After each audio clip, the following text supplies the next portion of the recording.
Welcome back to Pi Uncut, where we decode the future of technology, AI, and computing in a way that actually makes sense.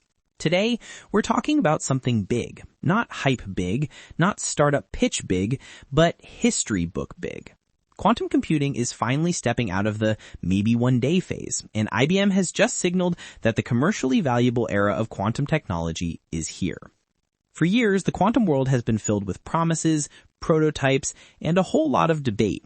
Every company was claiming quantum advantage, but most of these wins were narrow, cherry-picked demonstrations that didn't scale outside one specific scenario. It's like winning one round of a game and claiming you're the champion of the universe. Fun for marketing, not great for science. But according to the latest developments from IBM, we're no longer talking in hypotheticals. The next 12 months could deliver undisputed, verifiable, and repeatable quantum superiority. The kind of breakthrough you can't argue with, because classical computers simply won't be able to replicate the results. And that, my friend, changes everything. The new quantum beast, IBM Nighthawk. Let's start with the star of the announcement, IBM's new quantum processor called Nighthawk. This isn't just another chip with a few more qubits slapped on. Nighthawk represents a fundamental shift in how quantum machines are built and scaled. Nighthawk has 120 qubits, 218 couplers, a brand new topology, and a modular design that lets IBM link multiple chips into even larger systems. Now, that qubit count might look lower than IBM's previous Heron processor, which had 156 qubits, but here's the twist. Quantum power isn't about raw qubit numbers. It's about how efficiently they talk to each other. And with 218 couplers, Nighthawk dramatically increases connectivity, which is where real performance comes from. Think of it like building a city. It doesn't matter if you have more buildings. What matters is whether you've built enough roads, highways, and bridges between them so people, or in this case qubits, can actually move, interact, and compute. Nighthawk solves that. Why error correction just became a big deal. One of the biggest blockers for useful quantum computing has always been error correction. Quantum systems are fragile, and the moment things get noisy or unstable, calculations collapse. But IBM is ahead of schedule. They've already delivered a practical, commercially usable error correction system, and they did it using ordinary classical hardware, even leveraging AMD's FPGA chips. This is massive. Why? Because error correction is the prerequisite for long, reliable quantum programs, the kind needed for chemistry, finance, logistics, simulations, and cryptography. With Nighthawk, enterprises can run longer and more complex quantum programs than ever before. Not prototypes, not demos, but workloads that actually matter. A timeline worth paying attention to. IBM's roadmap isn't vague, it's precise, and they're hitting milestones almost exactly on time, something very rare in quantum R&D. Here's what's coming. End of 2025, Nighthawk commercially available. 2026, 7,502 qubit gates. 2027, 10,000 gates. 2028, 15,000 gates. And 2029, the world's first large-scale fault-tolerant quantum computer. These aren't incremental jumps, they're exponential. If you've ever wondered when quantum computing becomes as real as cloud computing, the answer might be this decade. Why this matters for industries. Let's break down who should care about this. 1. Capital markets and finance. Imagine simulating entire economic scenarios, options pricing models, or portfolio optimizations instantly, something that takes classical supercomputers days or weeks. Quantum computing could reconstruct how markets move at a fundamental level. 2. Logistics.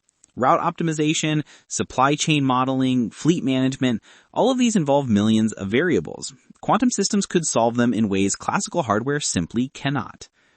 3. Cybersecurity. This is the big one. Quantum computers can break today's encryption faster than many realize. Experts believe digital signatures could be breakable by 2032 if quantum progress stays on track. The message is loud and clear. If you're not migrating to post-quantum cryptography now, you're already late. 4. AI acceleration. A lot of AI challenges, scaling models, optimizing neural architectures, and accelerating training map extremely well to quantum problems. Today we use GPUs. Tomorrow, quantum accelerators could sit beside them. The successor, IBM Loon. Just when you think Nighthawk is the big reveal, IBM introduces its successor, Loon. Think of Loon as Nighthawk on steroids. It brings a 3D architecture, C couplers that reach distant qubits, and the ability to interconnect multiple chips like Lego blocks. This solves the biggest bottleneck in quantum scaling. The industry has always struggled to fit enough qubits on one superconducting chip without them interfering with each other. Loon breaks this limitation. You no longer need 1,000,000 qubits on one chip. You can link multiple chips together cleanly, coherently, and modularly. This is the moment quantum computing becomes like cloud servers, distributed, scalable, and system level. The industry wake-up call. If you're a business leader, here's the uncomfortable truth. Waiting for quantum computing to mature is the wrong mindset. By the time the technology is perfect, the competitive advantage window will be gone. Learning quantum concepts, experimenting with small use cases, and building internal teams can take years. Companies that start now will be ready when the breakthroughs arrive. As one analyst puts it, organizations that delay will face a steep learning curve and risk falling behind competitors who started early. Quantum isn't tomorrow's problem. It's today's preparation. What it means for the future. For decades, quantum computing has been a maybe this will work ambition. But now, reliable error correction is real. Modular scaling is real. Multi-chip quantum systems are real. And by 2029, IBM expects the first fault-tolerant quantum computer.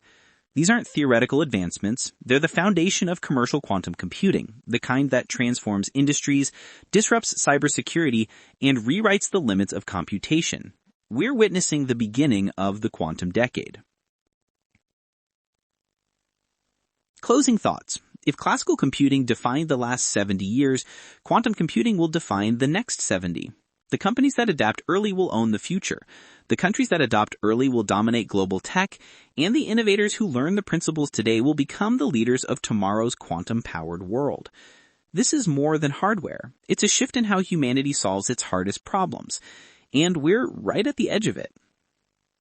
If you enjoyed this deep dive, share this episode with someone curious about emerging tech. And as always, stay curious, stay informed, and keep exploring the future with Pi Uncut.